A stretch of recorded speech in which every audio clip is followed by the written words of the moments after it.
합니다. 우리에게 가장 때를 따라 가장 알맞은 것으로 좋은 것들로 채우시는 하나님께서 또 이번 전도서 말씀을 통해서 우리에게 하늘의 지혜를 허락하실 것을 믿습니다. 우리 함께 소망하는 마음으로, 기대하는 마음으로 함께 수요일 오전 시간 또 각자의 시간에 각자의 자리에서 하나님 말씀 깊이 묵상하고 은혜 받는 시간이 되었으면 좋겠습니다. 우리 함께 하나님께 의탁드리고 이 모임 시작하겠습니다. 기도하겠습니다. 하늘아버지 감사합니다. 우리를 주의 자녀 삼아주시고 또 하나님의 자녀로서 이 땅을 참으로 살아가며 필요한 모든 은혜와 지혜를 때를 따라 공급하시는 아버지의 은혜와 사랑을 진심으로 감사를 드립니다. 1학기에는 레위기 말씀을 통해 또 2학기에는 전도서의 말씀을 통해 우리가 하늘에서 난 지혜를 배우고자 합니다. 이 시간 진리와 은혜로 충만하신 주께서 저희 가운데 함께 하시고 임재하셔서 우리 가운데 하나님 말씀으로 피차 가르치며 하나님의 말씀으로 가득가득 채우며 우리 삶이 지혜롭게 총명있게 공의롭게 정직하게 행할 길을 배울 수 있도록 인도해 주시기를 기도합니다. 하나님께서 오늘 이 자리와 각자의 자리에서 하나님 말씀 앞에 나아가는 모든 주님의 제자들을 축복해 주시고 주의 진리와 도를 가르쳐 주시고 열매 맺게 하여 주옵소서. 감사드렸고 이 모든 기도 주 예수 그리스도 이름으로 기도합니다. 아멘. 자, 우리 함께 전도서 1장 말씀 함께 봉독하겠습니다. 전도서 1장 1절로 우리 18절 말씀입니다. 한 절씩 교독하실까요? 네. 다윗의 아들 예루살렘 왕 전도자의 말씀이라.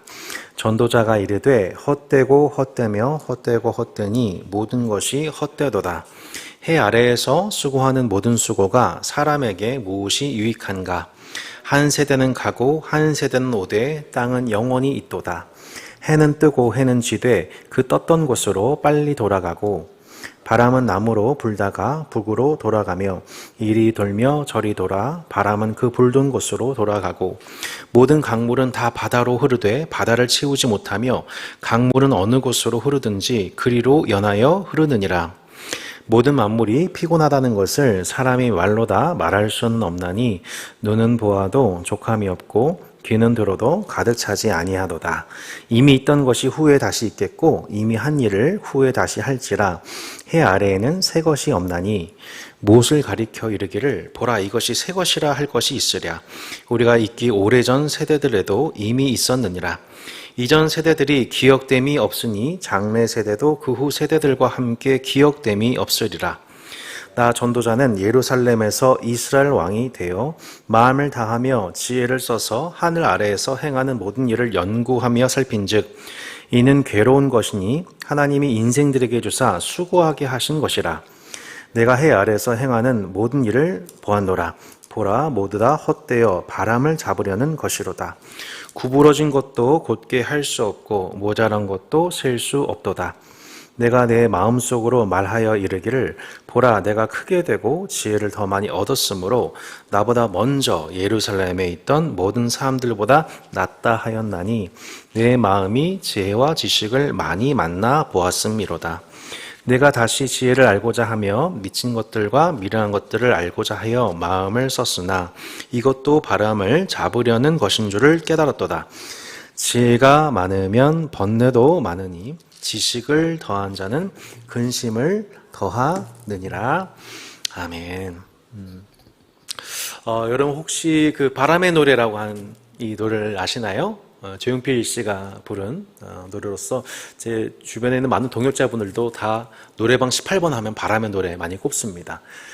이제 조용필 씨가 작사한 줄 알았더니 알고 봤더니 김순덕이라고 하는 작사가께서 이 노래를 만드셨더군요. 이 김순덕이라고 하는 분께서 원래 무명이셨었는데 라디오 공모전에 고추 잠자리라고 하는 가사를 쓰셨는데 그게 이제 조용필 씨에게 눈이 띄인 거죠. 그래서 그 가사를 가지고 고추 잠자리를 만들고 또 못 찾겠다 꾀꼬리 라든지 이제 많은 히트곡들이 양산이 되게 되었는데 그 중에 하나가 바로 이제 바람의 노래라고 하는 곡입니다. 이 곡에 갖고 있는 서정성으로 참 많은 분들에게 이렇게 리메이크되고 비긴 어게인 때 소양 씨가 이 곡을 불러서 참 많은 또 젊은이들이 이 곡을 알게 되고 애청하게 된 곡이죠. 이 가사에 보면 이런 가사가 나옵니다. 살면서 듣게 될까 언젠가는 바람의 노래를, 세월 가면 그때는 알게 될까 꽃이 지는 이유를, 나를 떠난 사람들과 만나게 될 또 다른 사람들, 스쳐가는 인연과 그리움은 어느 곳으로 가는가, 나의 작은 지혜로는 알 수가 없네. 내가 아는 건 살아가는 방법뿐이야. 보다 많은 실패와 고뇌의 시간이 비켜갈 수 없다는 걸 우린 깨달았네. 이제 그 해답이 사랑이라면 나는 이 세상 모든 것들을 사랑하겠네. 저도 이 곡을 좋아해서 얼마 전에 저희 피서긴 할 때 이 곡을 좀 불렀던 경험이 있었었는데요.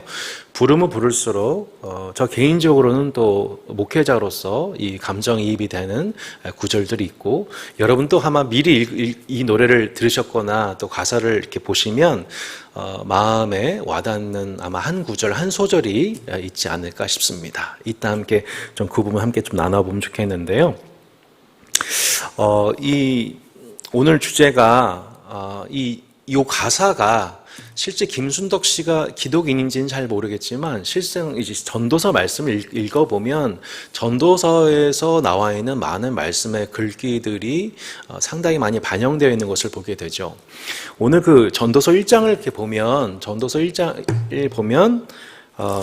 기자가 이 말씀을 어떻게 수집해서 썼는지를 저희가 보게 되는데 잠깐 볼까요? 1장 13절에 보면 마음을 다하며 지혜를 써서 하늘 아래에서 행하는 모든 일을 연구하며 살핀즉 이는 괴로운 것이니 이렇게 나와 있죠. 그리고 16절에 보면 내가 내 마음속으로 말하 이르기를 보라 내가 크게 되고 지혜를 더 많이 얻었으므로 나보다 먼저 예루살렘에 있던 모든 사람들보다 낫다 하였나니 내 마음이 지혜와 지식을 많이 만나 보았음이로다. 내가 다시 지혜를 알고자 하며 미친 것들과 미련한 것들을 알고자 하여 마음을 썼으나 이것도 바람을 잡으려는 것인 줄을 깨달았도다. 자신이 지식과 지혜를 얻기 위해서 여러 것들을 두루두루 연구하며 공부한 그 결과 사람들은 나보고서 참 대단한 지식과 지혜를 가지신 분이네요 라고 칭찬받았지만 이 모든 거 헛되더라. 결국 다 헛되더라. 또 더 많은 지식을 얻기 위해서 노력해봤지만 이 모든 것들은 마치 바람을 잡으려는 것 같이 헛된 것이다 라고 얘기를 하고 있는 것이죠. 이것이 전도서 12장, 전도서 1장의 서론을 시작하는 이제 1장의 서론이라면 전도서 12장 맨 마지막에도 보면 이런 얘기가 나와요. 12장 9절 보실래요? 전도자는 지혜자이어서 여전히 백성에게 지식을 가르쳤고 또 깊이 생각하고 연구하여 잠언을 많이 지었으며 전도자는 힘써 아름다운 말들을 구하였나니 진리의 말씀들을 정직하게 기록하였느니라. 여러분 아리스토텔레스라고 하는 철학자를 아시죠?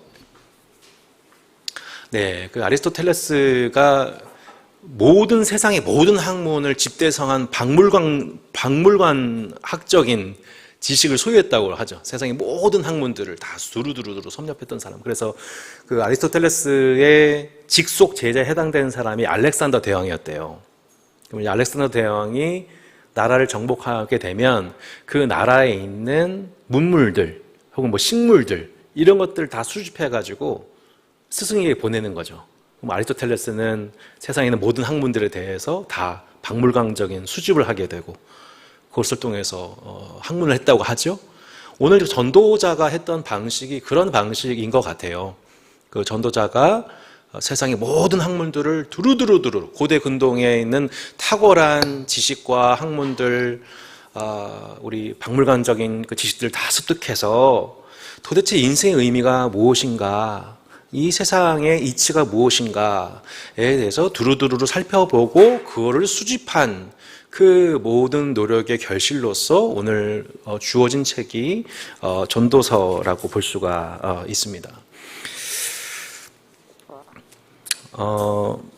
실상 이제 후에 얘기하겠지만 오늘 그 전도서에 우리 전도서를 쓴 사람이 누구냐에 대해서 이제 학자들마다 많은 논쟁이 있지만 일단 저는 전도서의 저자가 솔로몬이라고 하는 관점을 따라서 오늘 전체 본문을 이제 해석을 합니다.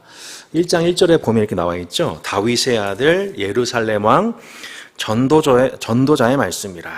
다윗의 아들 예루살렘 왕 전도자의 말씀이라. 그래서 다윗의 아들 예루살렘 왕 전도자로서 솔로몬이라고 하는 유력한 학설에 따라서 이 본문의 저자가 솔로몬으로 보고서 이 말씀을 전한 이유는 좀 이따 설명드리도록 하겠습니다. 그런데 그렇게 보자면 전통적으로 저희는 솔로몬이 총 3가지 책을 썼다고 우리는 알고 있죠. 젊은 시절에 썼던 책, 첫 번째 아가서, 두 번째 책이 중년 때 자녀들에게 쓰기 위해서 자녀들에게 교훈을 주기 위해서 쓴 책, 두 번째가 뭐죠? 잠언. 그리고 아마 인생의 말년에 노년에 자신의 인생을 돌아보면서 쓴 작품, 이걸 전도서라고 우리가 볼 수가 있습니다. 잠언의 목적에 대해서 잠언 1장에 이렇게 나와 있었죠. 우리가 지금 9월 공동체 성경 읽기 잠언 말씀 보고 있는데요. 잠언 1장 1절로 7절에 보면 이렇게 나와 있습니다. 다윗의 아들 이스라엘 왕 솔로몬의 잠언이라. 독특하죠, 그죠? 전도서는 뭐라고 나와 있었어요? 다윗의 아들 예루살렘 왕이라고 하고 솔로몬이라고 나와 있지를 안 하고 전도자라고 표현했는데, 잠언을 보면 다윗의 아들 이스라엘 왕 솔로몬의 잠언이라고 자신의 이름이 명시화되어 있어요. 그래서 아가서랑 잠언은 솔로몬의 이름이 명시화되어 있는 반면에 전도서는 솔로몬의 이름이 명시화되어 있지가 않아요. 그러니까 솔로몬으로 추정케 하는 본문이죠. 이는 지혜와 훈계를 알게 하며 명철의 말씀을 깨닫게 하며 지혜롭게 공의롭게 정의롭게 정직하게 행할 일에 대해 훈계를 받게 하며 어리석은 자를 슬기롭게 하며 젊은 자에게 지식과 근신함을 주기 위한 것이니, 지혜 있는 자는 듣고 학식에 더할 것이요 명철한 자는 지략을 더 얻을 것이라. 잠언과 비유와 지혜 있는 자의 말과 그 오묘한 말을 깨달으라. 7절 같이 읽을까요? 여호와를 경외하는 것이 지식의 근본이거늘 미련한 자는 지혜와 훈계를 멸시하느니라. 아멘. 요컨대 우리가 성경에서, 구약 성경에서 역사서, 선지서와 더불어 하나님이 주신 책 지혜서입니다. 지혜. 대표적인 것이 뭘까요, 여러분? 우리가 방금 보았던 잠언, 전도서, 시편, 욥기 등을 저희가 지혜서라고 하죠. 한번 생각을 해볼까요? 여러분, 욥기에는 어떤 지혜가 있었나요? 우리가 이해하지 못하는 세상의 고통과 악의 문제에 대해서 우리가 낙심하지 않고 고개를 들고 그것을 정면으로 마주할 수 있는 용기와 태도를 주는 책이 욥기라고 볼 수 있습니다. 여러분, 시편은 어떤 지혜를 우리한테 줄 수가 있을까요? 그 고통의 문조 속에서 때로는 형통 속에서 기쁜 순간에도 또 슬픈 순간에도 그 모든 인간의 감정을 하나님 앞에 올려드리면서 하나님의 임재 속에서도 또 하나님의 부재 속에서도 하나님과 소통하는 법, 동행하는 법을 배우는 책이 시편이라고 볼 수가 있겠죠. 그 지혜를 줍니다. 자, 방금 잠언을 봤습니다. 잠언은 어떤 우리에게 지혜를 줍니까? 네, 말씀에 봤었지만 아들에게 주는 교훈으로서 실제 일상 속에서 어떻게 정직하게 공의롭게 총명 있게 사는지에 대한 아주 일상적인 생활에 관한 실용적인 지식을 주는 내용이 잠언입니다. 그러니까 이 모든 목적, 이 지혜 있는 가르침을 받아야 되는 이유는 뭐냐면 결국에는 정직과 공의, 슬기 이 모든 것들을 한꺼번에 담으면 이걸 지혜라고 합니다. 그리고 지혜는 곧 뭐냐면 여호와를 경외하는 지식이라고 합니다. 여러분, 여호와를 경외하는 것이 지식, 곧 지혜의 근본입니다. 하나님을 아는 것이 지혜의 근본입니다. 곧 하나님을 아는 지식이 곧 지혜다라고 가르치는 것이 잠언의 이 교훈 방식이라고 저희가 볼 수가 있죠. 그래서 결국 이 지혜를 통해서 구약의 지혜라고 하는 개념은 결국엔 신약에 뭐와 관통하는 개념이냐면 신약의 예를 들면 거룩입니다. 네, 그러니까 구약의 지혜는 신약의 거룩과도 같습니다. 네. 그 거룩은 또 뭐와 연관되냐면 제자로서 온전해지는 것과 같고요. 또한 사랑이신 하나님을 닮아 사랑하는 것, 사랑스러운 존재가 되는 것, 사랑하는 존재가 되는 것, 이게 구약의 지혜와 연관되는 개념이라고 볼 수가 있겠습니다. 그래서 이 구약의 선진들은 후대들에게 바로 이 지혜를 가르쳐야만 했고, 그 지혜로서 주어진 책들이 바로 욥기, 시편, 잠언, 전도서였던 것이죠. 그래서 지혜서는 하나님이 우리에게 원하시는 바가 무엇인가, 그리고 우리가 그 뜻을 어떻게 알 수 있는가,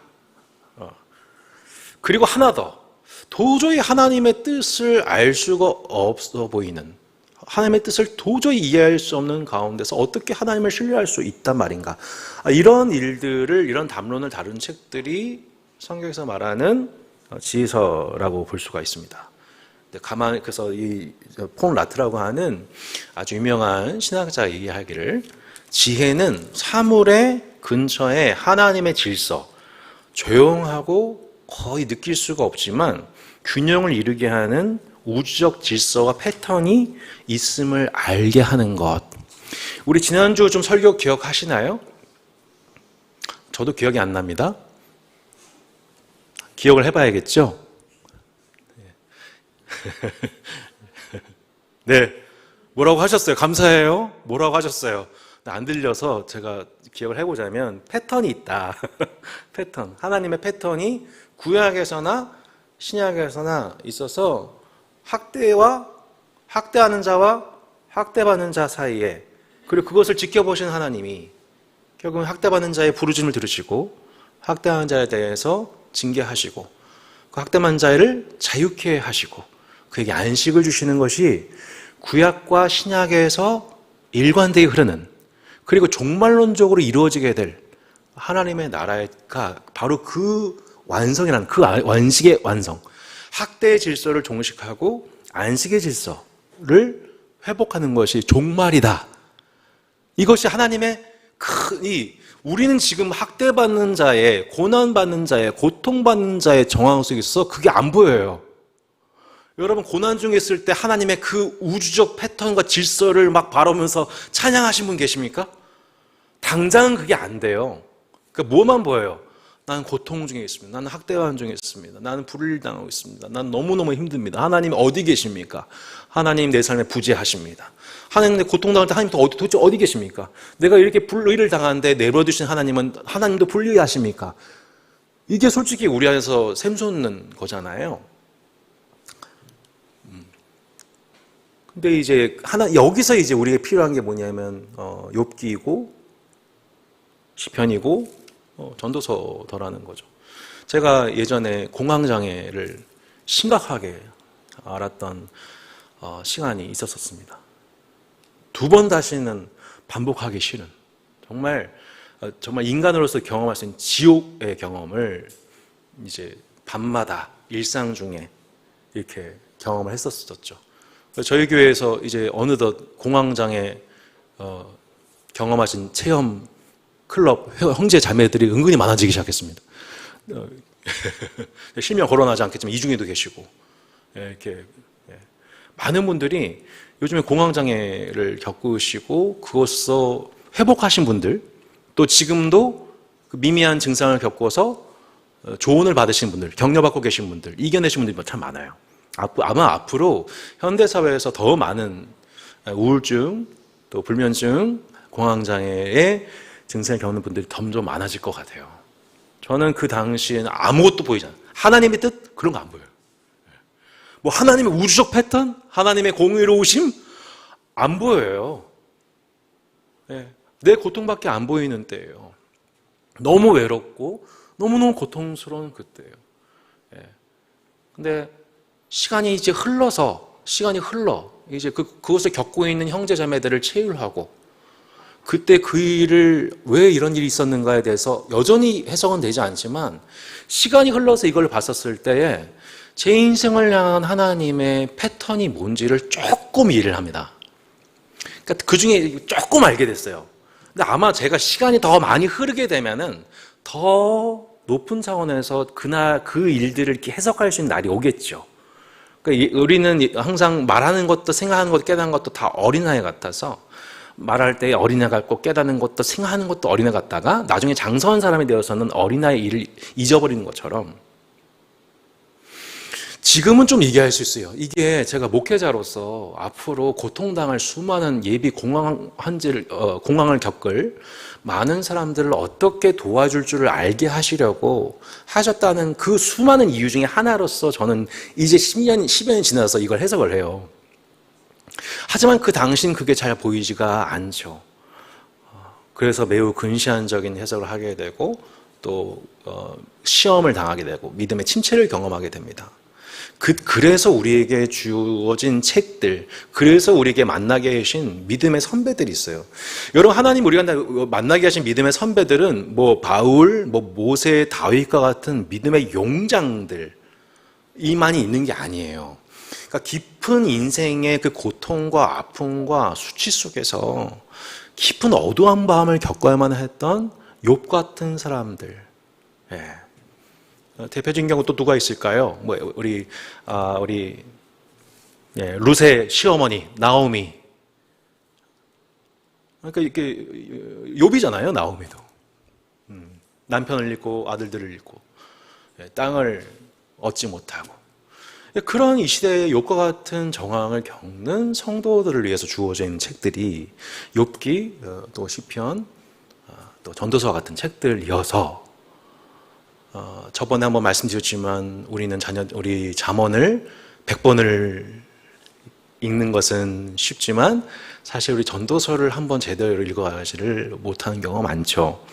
하지만 하나님께서는 그 모든 종류의 인생을 하나님의 사람으로 헤쳐나가기 위해서 욥기와 시편과 전도서를 주셨어요.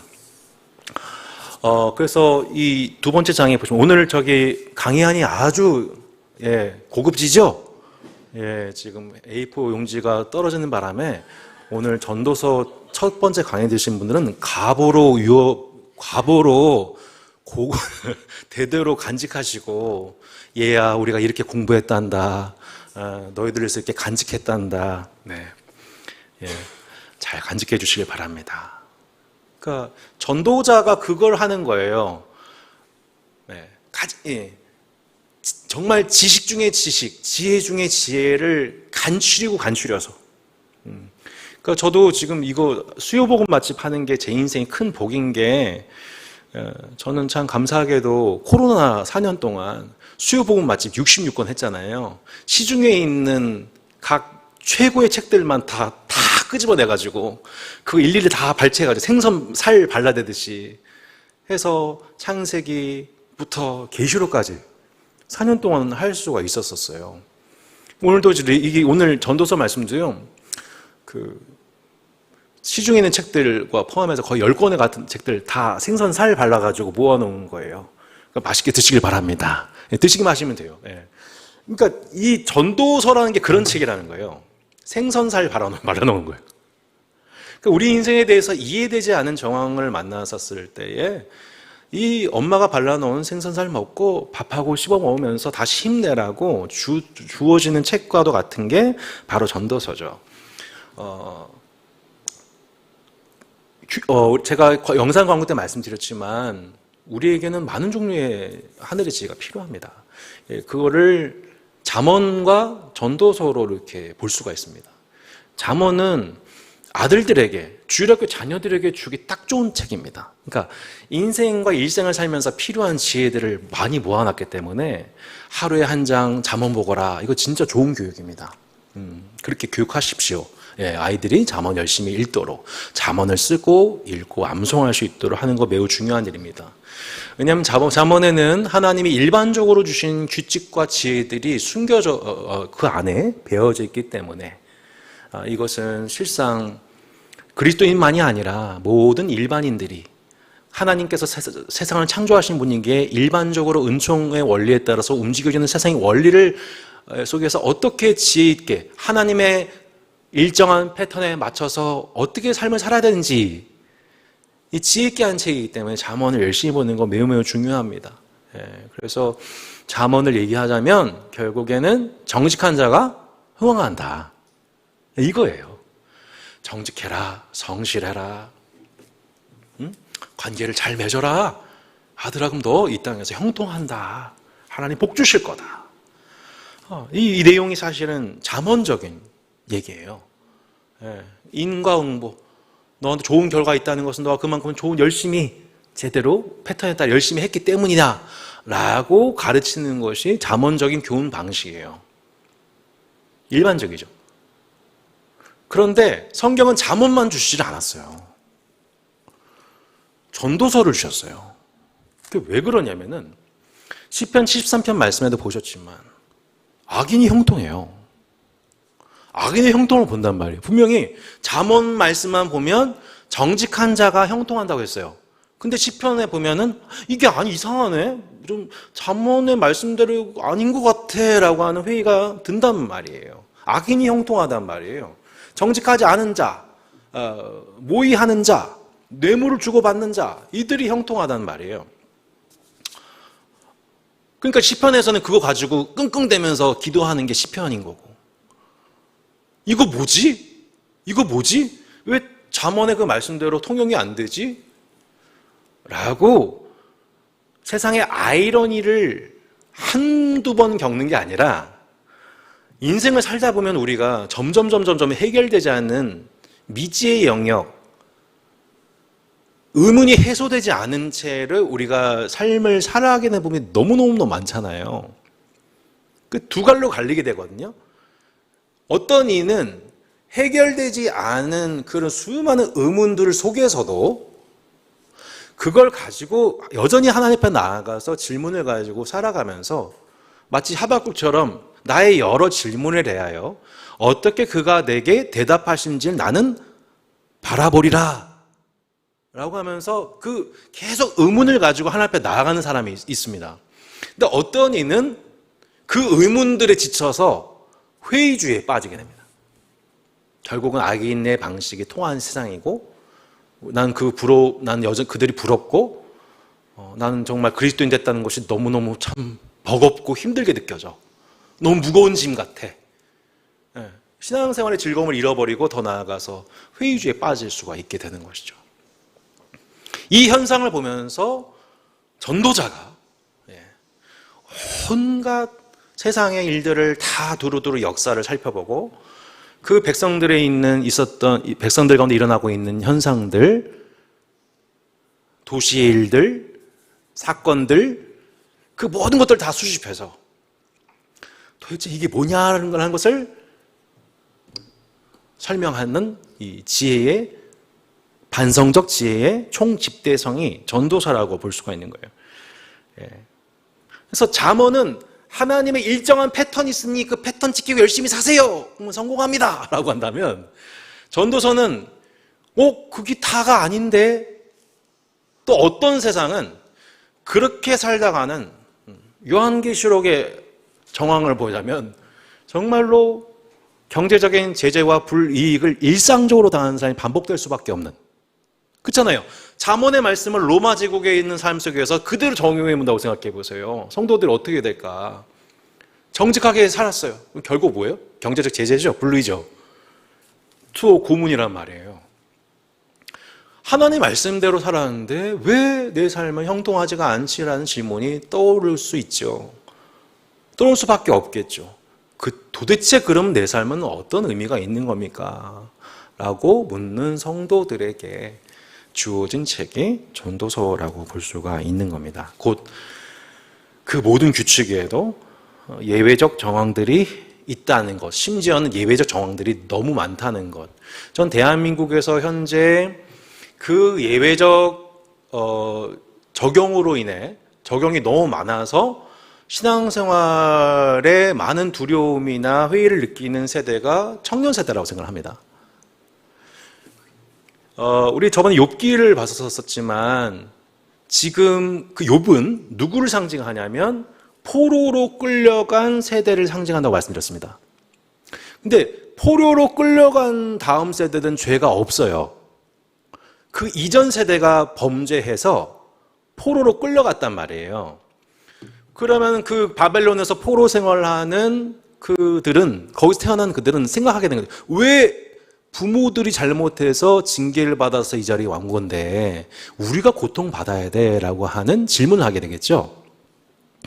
그때 주어진 책이 뭐예요? 욥기라고 말씀드렸습니다. 욥은 잘못이 없어요. 근데 고난을 당해요. 근데 욥의 전 세대, 욥의 아버지 뻘 되는 세 친구들이 와가지고, 그 세 친구가 아니라 아버지 뻘이에요. 와가지고 뭐라고 그래요? 너가 잘못한 거는 너가 뭔가 잘못해서 그런 거야 라고 잠언적인 해석을 해요. 그 말이 맞는 말이었어요? 틀린 말이었어요? 틀린 말이었죠. 그러니까 규범적 지혜로 얘기한 말이었죠. 근데 지금 욥은 예외적 상황이에요. 바벨론에 끌려간 포로들에게는 잘못이 없어요.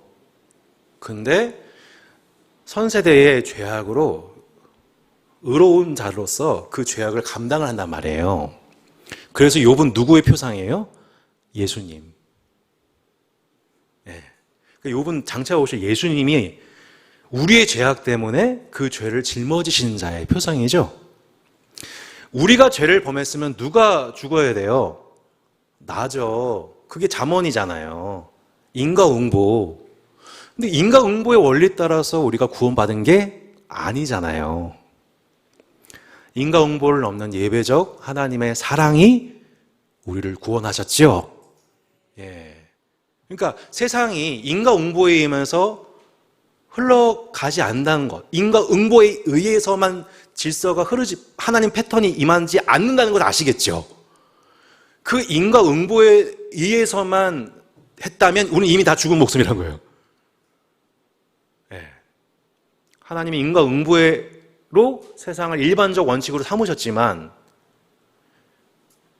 그 인과응보만으로는, 방식으로는 회복될 수 없는 인간의 운명을 아시고 그 자신의 법칙을 깨뜨리시는 적용을 통해 하나님 우리를 구원하셨단 말이에요.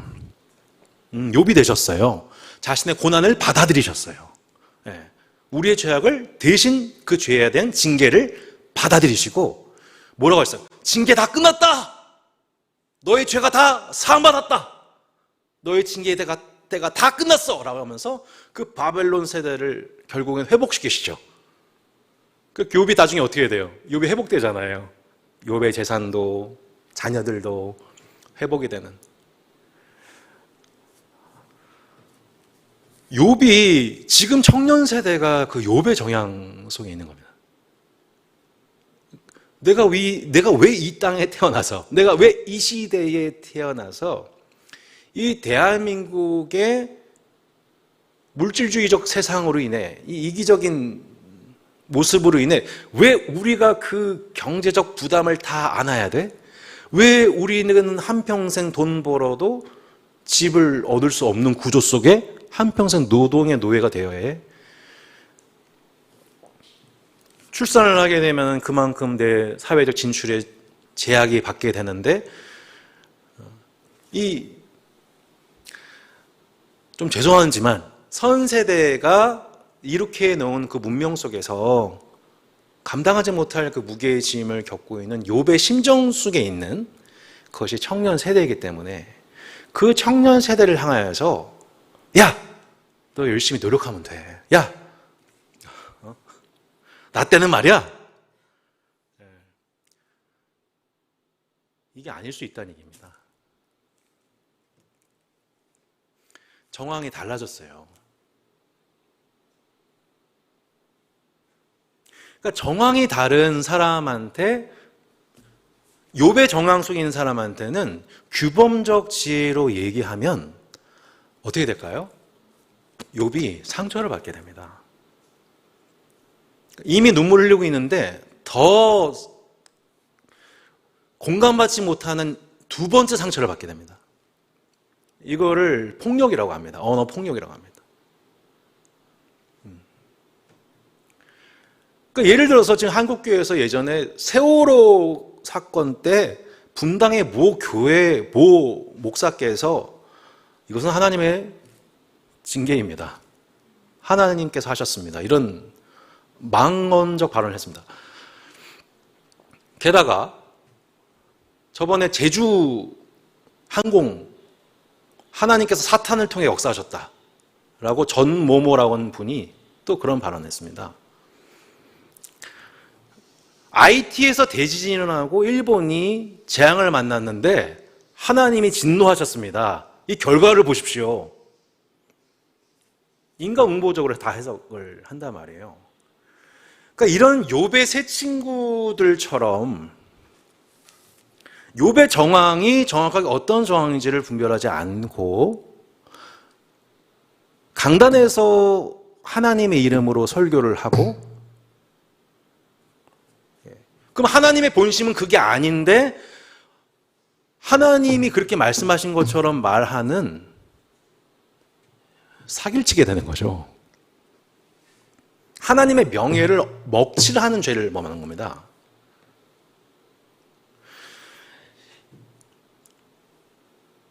인과응보로 해석해야 되는 지점들이 있습니다.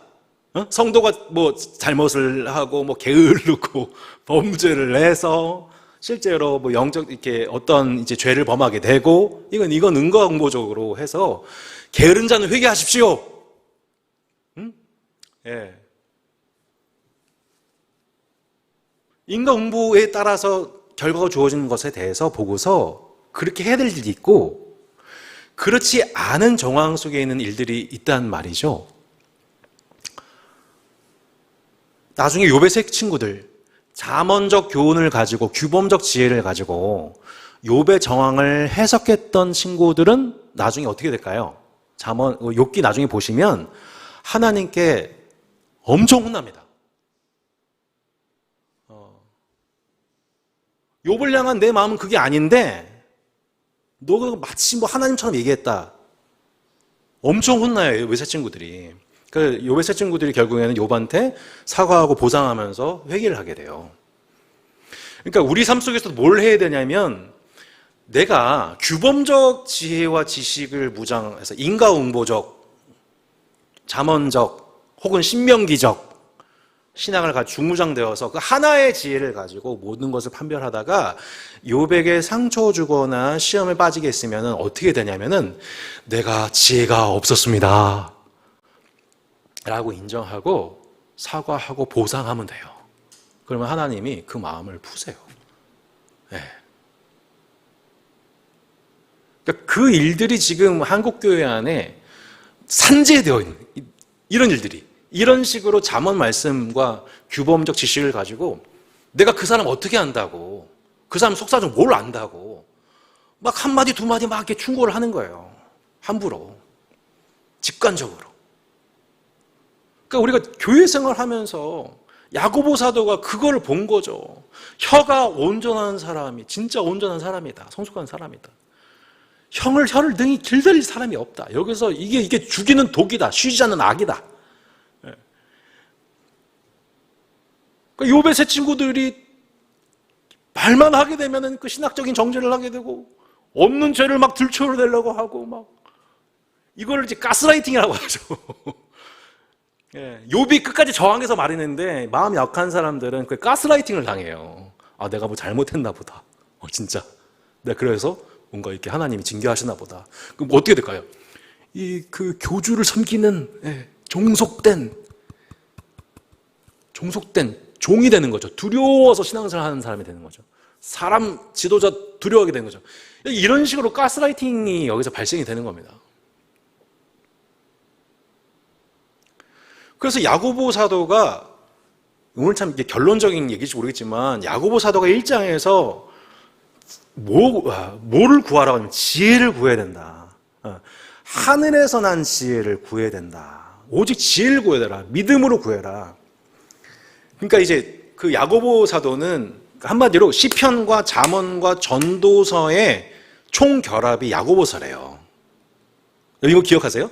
시편과 잠언과 전도서의 총결합이 뭐다? 야고보서예요. 그러니까 신약의 잠언이라는 표현이 있잖아요, 야고보서가. 그래서 야고보 사도가 뭘 얘기를 많이 하냐면, 야고보서 1장 19절에 내 사랑하는 형제들아, 너희가 듣기는 속히 하고 말하기는 더디하고 노하기도 더디하라. 이것이 하나님의 의를 이룬다라고 얘기를 한 거예요. 이게 뭘 얘기하겠어요? 오늘 강의로 치자면 너희가 지금 이 정황이 잠언적인 교훈이 필요한 정황인지 반성적인 교훈이 필요한 정황인지 곧 잠언의 워딩을 가지고 교훈할 상황, 이 사람이 지금 할 상황인지 아니면 전도서의 정황 속에서 그 아이러니를 경험한 예외적 정황으로 인해서 아이러니를 겪고 있는 야 인생 진짜 정말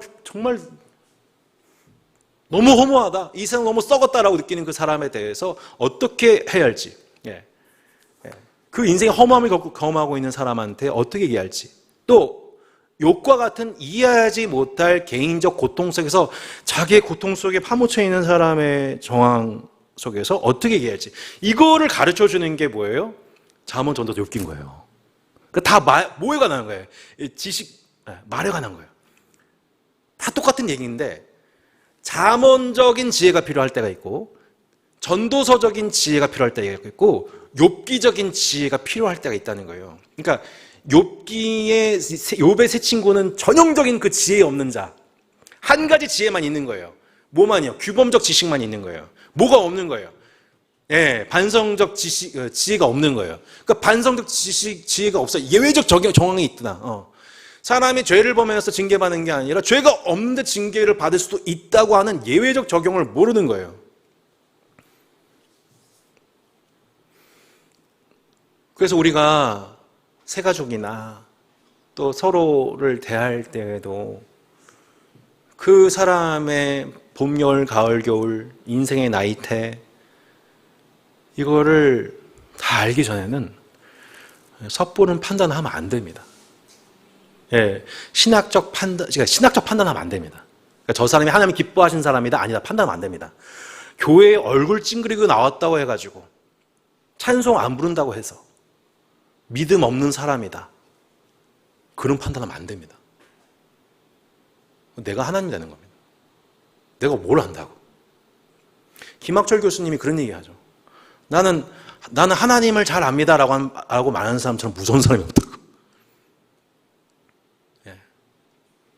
그러니까 잠언은 뭘 얘기하냐면 나는 이것을 통해서 하나님을 아는 지식을 통해 하나님을 알 수 있습니다. 이게 잠언이라면 전도서는 그러니까 하나님을 경외하고 겸손하면 하나님을 알 수 있습니다. 알게 하십니다. 이게 잠언이에요.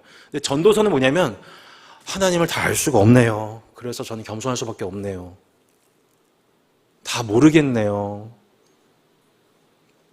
겸손할 수밖에 없네요. 그냥 기다려야겠네요. 잘 모르겠어요. 이게 전도서의 스탠스예요. 그러니까 어느 때는 하나님을 알 것 같아요 라고 말하는 게 맞아요. 근데 어느 때는 하나님 정말 모르겠어요 라는 것도 맞아요. 하나님 정말 모르겠어요 하는 사람한테 하나님을 알려주면 안 돼요. 하나님 좀 알겠어요 라는 사람은 늘 겸손해야 돼요.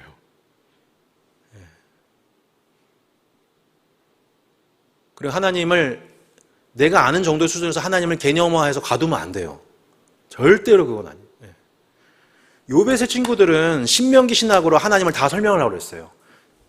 딱 하나만 아는 거죠. 순종하면 복을 받고 불순종하면 저주를 받고 라고 하는 한 틀 안에 하나님을 가둬놓았단 말이에요. 근데 욥의 정황을 보니까 고난받네요.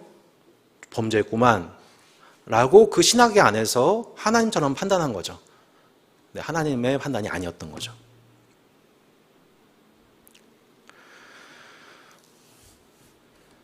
그래서 야고보 사도는 잠언과 전도서와 욥기 모두를 알고 있는 야고보 사도예요.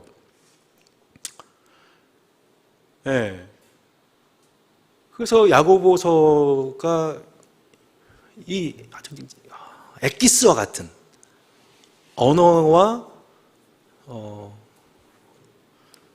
고난에 관한 엑기스를 다루고 있는 책이 야고보서라고 볼 수가 있는 거죠. 그러니까 시간이 없으시면 야고보서를 보시고 좀 시간 있으시면 시편, 잠언, 전도서를 보면서 이렇게 이거 학습하라고. 그러니까 제가 그래서 잠언 그 15장 23절에 보면은 제가 가장 좋아하는 난 이런 사람이 되면 좋겠다라고 동경하게 되는 말씀이 나와요. 사람은 그 입에 대답으로 말미암아 기쁨을 얻나니. 예. 때에 맞는 말이 얼마나 아름다운 거. 예. 그러니까 우리의 말이 아름답다라고 하는 게 뭐냐면은 말을 잘한다. 많은 것을 알고 있는 것을 쏟아낸다. 능숙하다가 아니에요. 때에 맞는 말을 한다. 그러니까 규범적 지식이 필요한 자에게 규범적 지식을. 인생의 아이러니, 세상의 아이러니를 경험하는 전도서적인 정황 속에 있는 자에게는 전도서적 지혜를, 또한 욥의 정황 속에 있는 사람에게는 욥의 지혜를 갖고 얘기하는 거죠. 우리가 자녀들에게 보통 잠언이 필요합니다. 근데 자녀들한테는 전도서 많이 하면 안 돼요. 인생 다 허무해. 부질없단다 얘들아 너희들. 이건 적절한 게 아니란 말이에요. 그죠? 자녀들한테는 잠언 교훈 열심히 해야 됩니다. 그러니까 이런 때에 적절한 말, 욥기의 지혜와 전도서의 지혜와 잠언의 지혜가 두루두루 다 겸비되어 있어서 그 때에 적절한 말이 마치 예수님처럼, 그 예수님처럼 온갖 그 지혜 있는 말이 흘러나오는 사람. 이게 성경에서 말하는 학자의 혀를 지닌 자, 제자의 귀를 지닌 자, 곧 예수를 제자. 그 아름다운 언어를 지닌 자로서 그 아름다움을 형상을 지닌 하나님의 사람들로서 하나님이 저와 여러분을 갈고 닦으시기 위해 이 전도서의 시간을 허락하신다는 것을 믿고 감사를 드립니다. 그래서 전도서는 D죠. 반성적 지혜. C 보겠습니다. 규칙에도 예가 있다. 규범적 지혜가 말하는 패턴을 다른 시각, 다른 관점에서 바라보는 지혜가 필요하다는 것을 얘기를 해요. 그래서 전도서 1장 보면 1장 17절 이렇게 나오잖아요. 내가 다시 지혜를 알고자 하며 미친 것들과 미련한 것들을 알고자 하여 마음을 썼다. 이것도 바람을 잡으려는 것인 줄을 깨달았도다. 이 구절에 대해서 어떤 성경학자는 뭐라고 하냐면은 이것을 통해서 우리가 공부 다 필요 없어. 더 지혜를 정말 필요 없어. 이게 아니라 진짜 지혜와 지식이란 뭐냐면 내가 뭐를 알게 되었고 내가 뭐를 모르고 그리고 내가 뭐를 알아야 되고 뭐를 몰라도 되는지를 아는 지식이라고 했습니다. 여러분 저는 한국 철학가라서 과학은 잘 몰라요. 근데 이제 김학철 교수님의 강의를 이렇게 봤는데 우주를 구성하고 있는 블랙 매터, 블랙 에너지가 있다고 합니다. 그러니까 우주를 분석해 봤더니 지금 우리가 분석할 수 있는 대상에 해당되는, 우리가 학문적으로 이해할 수 있는 영역에 해당되는 영역은 딱 3%래요. 3%. 그래서 우리가 이거를 원소로 쓰기도 하고, 과학적으로 분석하기도 하고, 이게 우주 전체의 3%래요. 근데 나머지는 뭐래요? 97%가 블랙 매터, 블랙 에너지래요. 이게 블랙이라는 게 무슨 미지. 우리가 규정할 수 없는, 우리가 정의 내릴 수 없는, 이게 97%래요.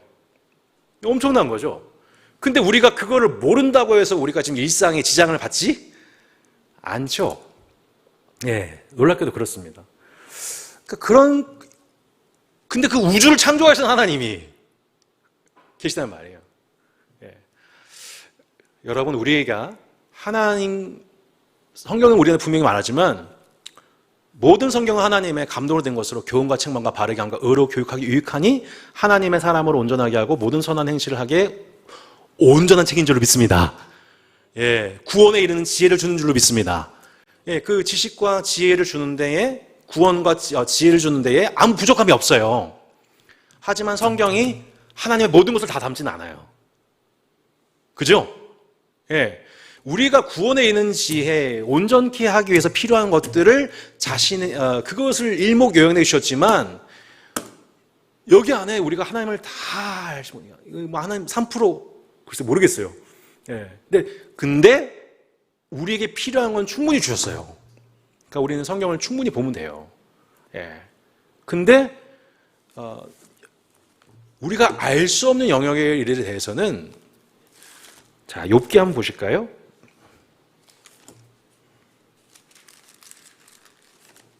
욥기에 보면 42장 2절로 6절인데요.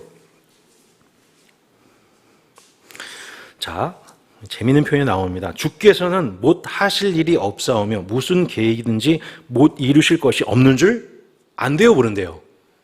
예, 아는 거죠? 무지한 말로 이치를 가린 자가 누구니까 나는 깨닫지도 못한 일을 깨달을 수 있대요, 없대요? 못했어요. 못한 일을 말하였고 스스로 알 수도 없고 헤아리기도 어려운 일을 말했대요. 내가 말하겠사오니 주는 들으시고 내가 죽게 먹겠사오니 주여 내게 알게 하옵소서. 내가 죽게 대하여 귀로 듣기만 하였사오나 이제는 눈으로 주를 배움나이다. 그러므로 내가 스스로 거두어드리고 티끌과 재 가운데서 회개하나이다. 네.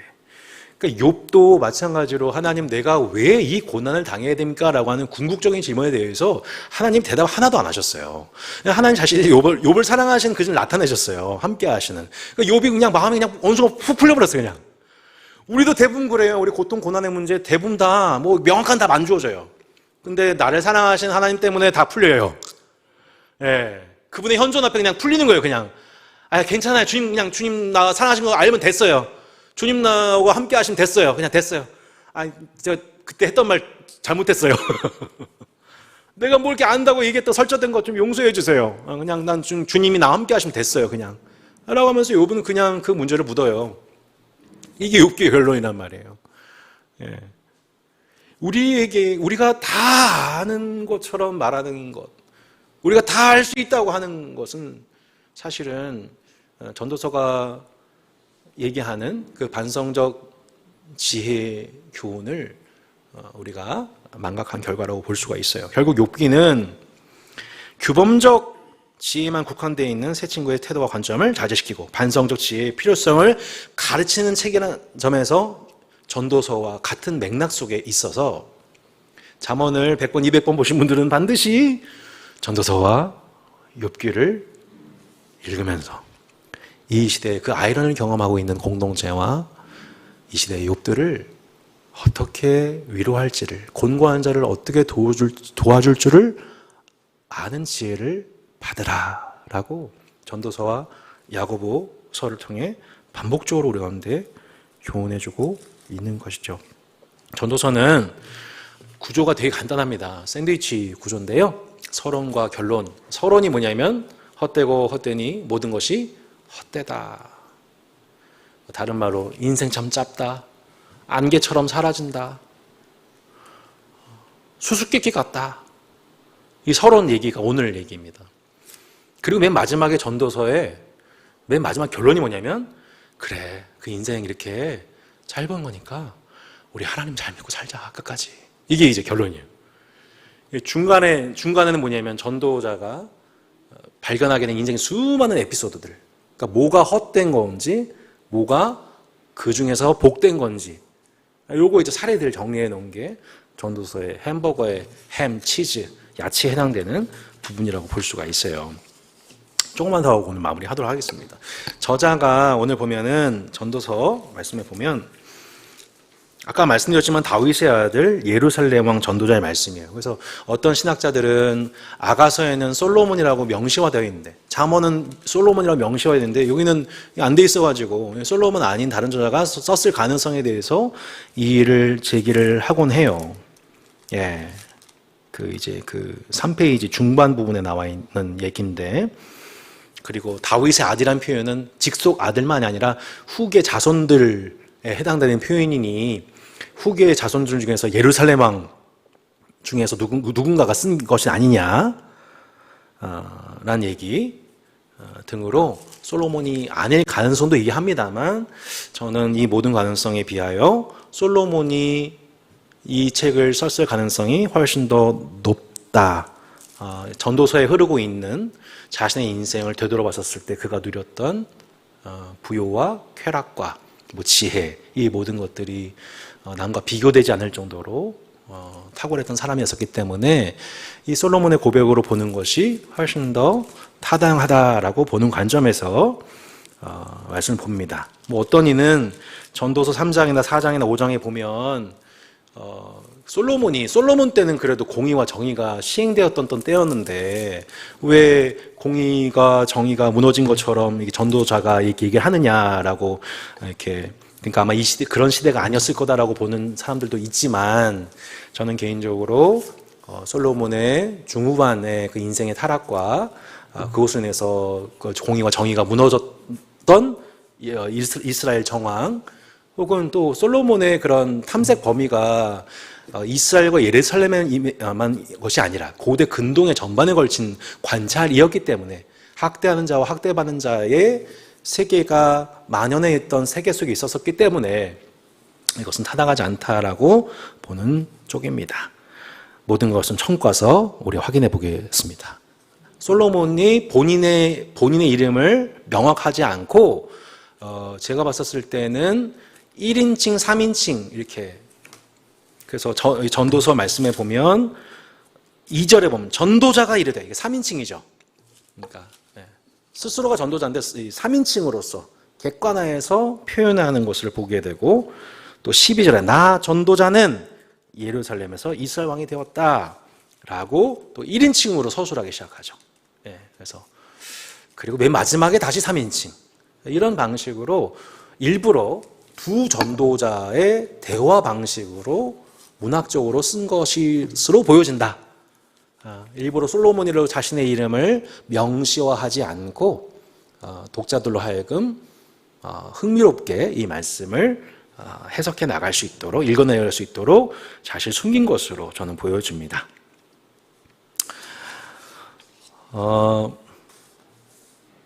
오늘 거의 다 내용을 했는데요. 오늘 말씀을 조금 더 보고 이제 마무리하도록 하겠습니다.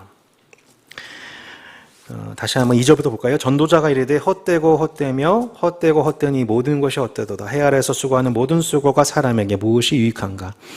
한 세대는 가고 한 세대는 오되 땅은 영원히 있도다. 해는 뜨고 해는 지되 그 떴던 곳으로 빨리 돌아가고 바람은 너머로 불다가 북으로 돌아가면 이리 돌며 저리 돌아 바람은 그 볼던 곳으로 돌아가고 모든 강물은 다 바다로 흐르되 바다를 채우지 못하며 강물은 어느 곳으로 흐르는지 그리로 일어나여 흐르느니라.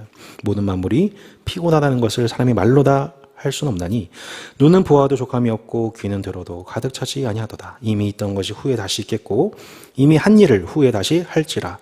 해 아래는 새 것이 없나니 무엇을 가리키기를 보라 이것이 새 것이라 할 것이 있으랴. 우리가 있기 오래전 세대들에도 이미 있었느니라. 이전 세대들이 기록됨이 없으니 장래 세대도 그 후 세대들과 더불어 기억됨이 없으리라. 전도서에서 이제 우리가 계속 반복해서 보게 되는 표현이 뭐냐면 바로 헛되다라고 하는 단어입니다. 헤벨이라는 단어죠. 숨, 입김, 안개, 바람같이 잠깐 존재하다가 사라진 존재, 인생의 또 수수께끼 이렇게 이제 직역이 되기도 합니다. 그러니까 우리 인생이 이렇게 들숨 한 번 하고 날숨 하는 것처럼 한 번 하는 것처럼 그렇게 지나가는 짧은 순간이 우리의 인생이라고 얘기를 하죠. 보통 이렇게 임종 앞두고 계신 환자분들이 자신의 인생을 돌아볼 때, 혹은 이렇게 죽기 직전에 이렇게 사람의 필름이 돌아가서 모든 순간들이 돌아간다고 하잖아요. 마치 우리의 인생이 그와 같이 흘러간다는 것이죠. 야고보 사도는 얘기하기를 너희는 잠깐 보이다가 없어지는 안개와도 같다. 잠깐 보였다가 실체가 있는 듯 보였지만 금방 없어져 버리는, 낮의 해와 더불어 사라져 버리는 것이 우리 인생과도 같다 라고 얘기를 하죠. 근데 이제 헤벨이라는 단어에서 나온 그 단어가 뭐냐면 동의어가 아벨입니다. 아벨. 창세기 4장에 아벨, 이게 헤벨이에요. 그러니까 아벨이라는 인물도 보면은 이름이 뭐예요? 헛됨이에요. 그 인생이 생각해보면 되게 헛돼요. 그건 하나님 앞에 참 예배자였잖아요. 하나님과 그 재물이, 하나님 앞에 그 자신과 그 재물이 연합되었던, 하나님 보시기에 기뻐하셨던 예배자였단 말이에요. 그의 인생이 그런데 그를 시기한 그의 형에 의해서 순교를 당하게 됩니다. 최초의 순교자가 되죠. 그렇게 그의 인생이 안개처럼 사라져요. 기억함이 없어요. 도대체 그 아벨의 인생의 의미는 무엇입니까?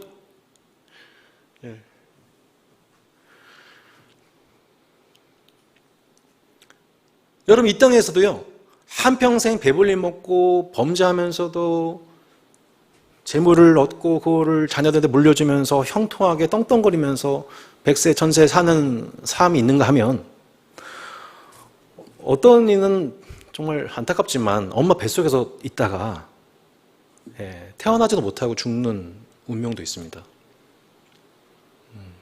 저도 지금 제가 개인적으로 알고 있는 한 동역자의 자녀가 이 뇌의 문제로 인해서 지금 긴급 수술을, 1살짜리인데 태어나지 1년도 되지 않았는데 항암 치료를 앞두고 있는 상황입니다.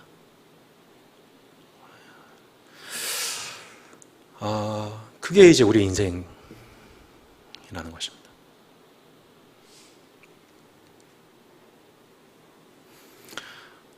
나도 마찬가지죠. 저도 마찬가지죠. 당장 내일 어떻게 될지 아무것도 알지 못합니다. 안개거든요.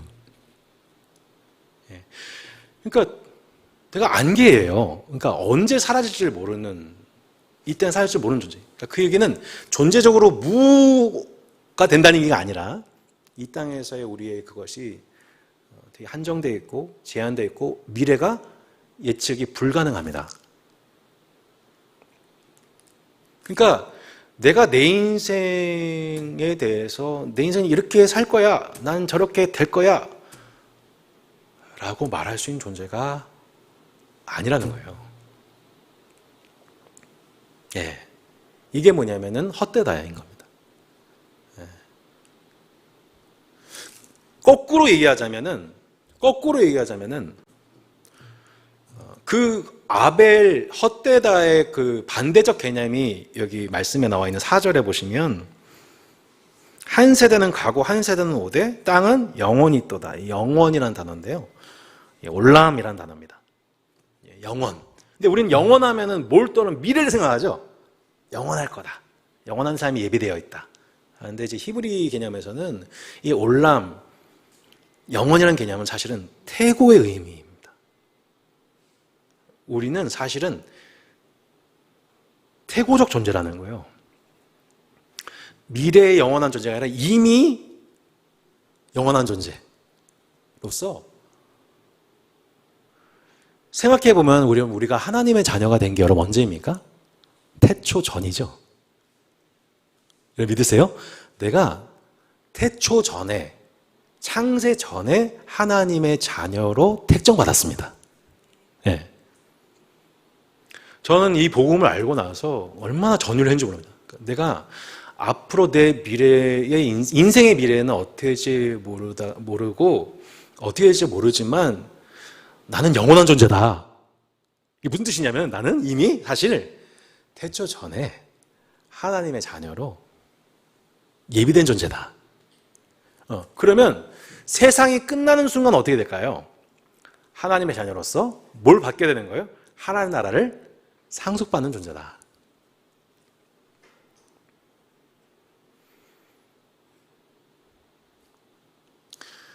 우리의 그 모든 헛됨,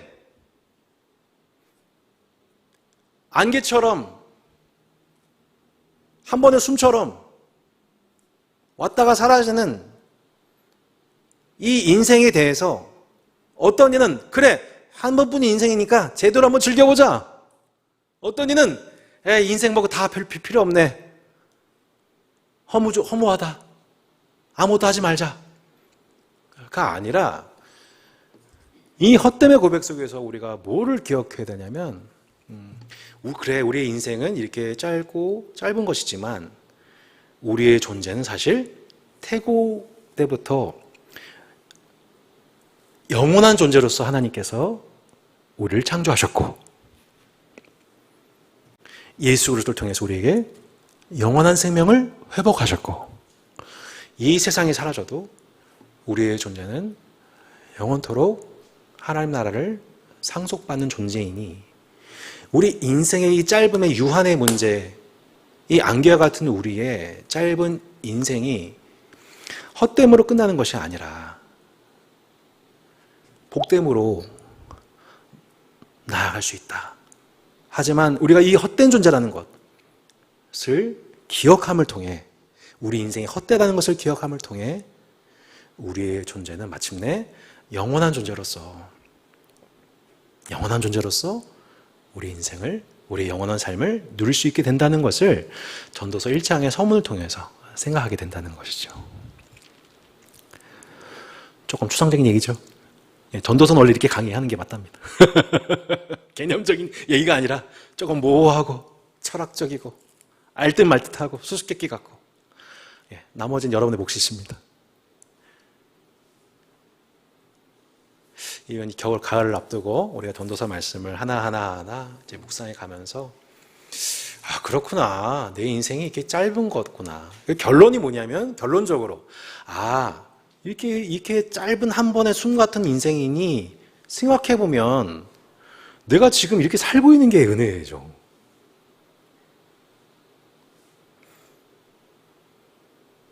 내가 지금 이 하루를 시작해서 생명을 갖고 하루를 살고 있는 게 은혜로 주어졌다는 것이 감사하게 되는 거죠. 그래서 내게 주어지는 모든 일상이 만남이 늘 만나는 가족, 늘 만나는 동역자, 이웃이 아니라 내가 은혜 중에 지금 영원한 생명과 계획 중에 지금 내 하루하루가 일상의 만남들이 주어지고 있구나라는 것을 깨닫게 되고 결국 그게 우리가 잘 알고 있는 까르페 디엠 현재를 즐거워하라.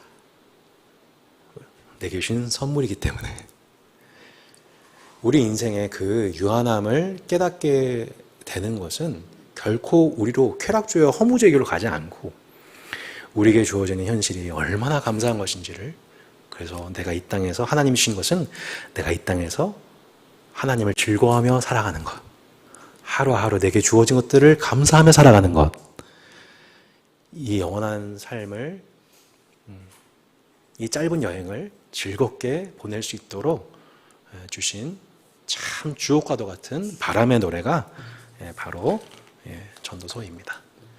네. 여러분 노래방 가셔서 바람의 노래 많이 부르시기를 바라겠습니다.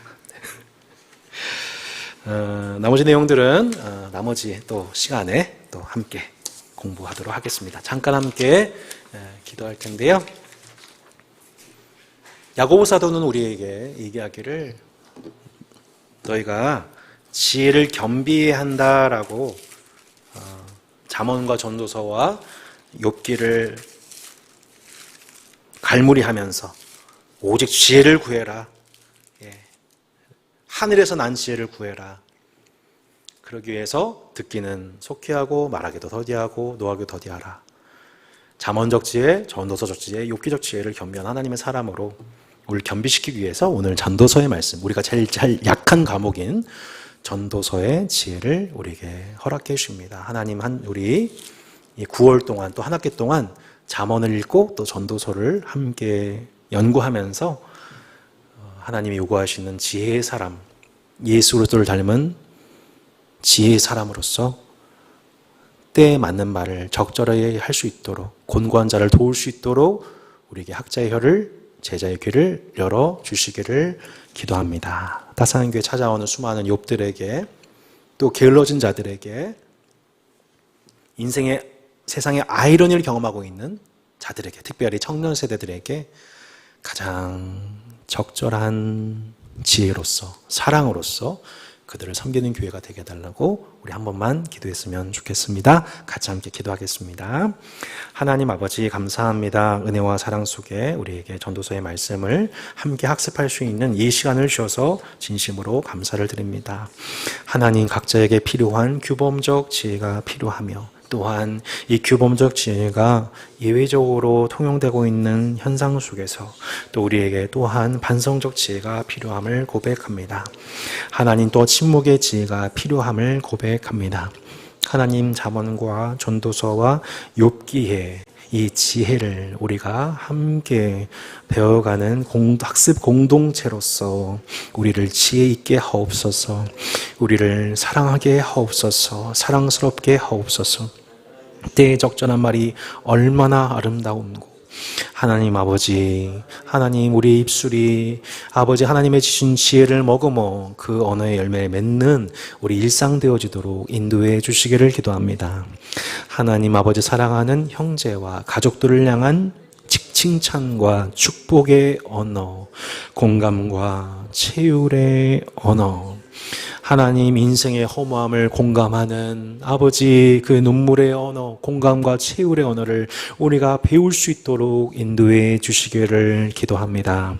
하나님 아버지께서 우리 한 사람 가르쳐 주시고 인도해 주시기를 간절히 원합니다. 하나님 감사합니다. 우리에게 소중한 시간을 주시니 감사합니다. 우리는 하나님 아버지 태고적 존재입니다. 하나님 세상이 창조되기 전에 하나님이 예정하신 자들입니다. 영원한 존재입니다. 하나님 자녀로 참으로 특정하신 존재입니다. 또한 세상에 정말 후에 하나님의 나라를 상속받을 아버지 지혜 있는 자들의 공동체입니다.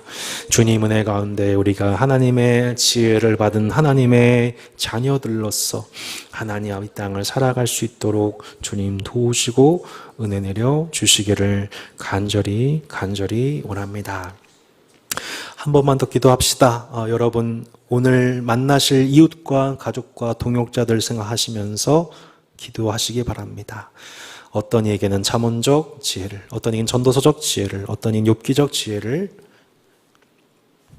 내가 참으로 적용하고 내가 학습받는 시간 될 수 있도록 도와달라고. 그래서 성령님이 말하게 하심을 따라 내가 어떻게 곤고한 자를 도와줄 줄 알게 하옵소서. 자녀를 대할 때, 배우자를 대할 때, 동역자를 대할 때, 고난당한 이웃을 대할 때, 게으른 자를 대할 때 그때그때 필요한 때에 적절한 말로써 하나님을 영화롭게 하는 아름다운 주의 형상 삼아 주시옵소서.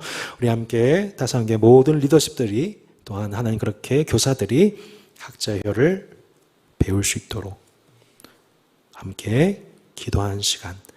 그래서 가정과 교회의 신앙교사들이 이 지혜자들이 될 수 있도록 우리를 성장시켜 주시옵소서. 우리 함께 이것을 위해서 한 번 더 기도하고 마무리하도록 하겠습니다. 같이 기도하시겠습니다. 하나님 아버지 감사합니다. 오늘 하루로 살아가는 데 있어서 하나님 아버지 오늘 이 순간과 더불어 내가 마주하게 될 이웃들과의 관계 속에서 가족들과의 만남, 사랑하는 자녀들과의 대화, 배우자의 대화 속에서 하나님 아버지 직장에서의 만남 속에서 하나님의 언어를 배우기를 기도합니다. 그들에게 필요한 적절한 언어로서 하나님 그들을 격려하고 그들을 지혜 있게 하며 하나님 그들에게 필요한 지식을 전파하며 하나님 아버지 은혜 가운데 하나님 아버지 하나님의 사람으로 성장시키는 그 일에 우리 신앙교사들로서 가정과 교회에서 함께 성장할 수 있도록 은혜 내려 주시기를 기도합니다. 하나님께서 역사하여 주옵소서. 오직 지혜를 구하라. 지혜가 제일이니 지혜를 사랑하라 말씀하신 주님. 하나님과 예수 그리스도께서 세상을 창조하신 그 지혜의 근원이심을 고백합니다. 이 세상을 당신의 지혜로서 창조하셨고 십자가의 지혜로서 우리를 구원하셨음을 하나님의 지혜로서 모든 일을 완전하게 이루시는 주님을 찬양합니다. 오늘도 구한 자에게 당신의 예비하신 하늘의 지혜를 공급해 주셔서 그 잠언적 지혜, 전도서적 지혜, 욥기적 지혜로서 때에 가장 적절한 말로 우리의 모든 남은 때를 아름답게 인도해 주시옵소서. 배우자와 가족, 또 이웃과 가난한 자들, 욥과 같은 정황 속에 있는 자들, 나오미의 아픔을 당하는 자들, 또 청년 세대들에 대하여 때에 가장 적절한 말로서 그들을 도울 수 있는, 곤고한 자를 도울 수 있는 학자의 혀와 제자의 귀를 우리에게 가르쳐 주시옵소서.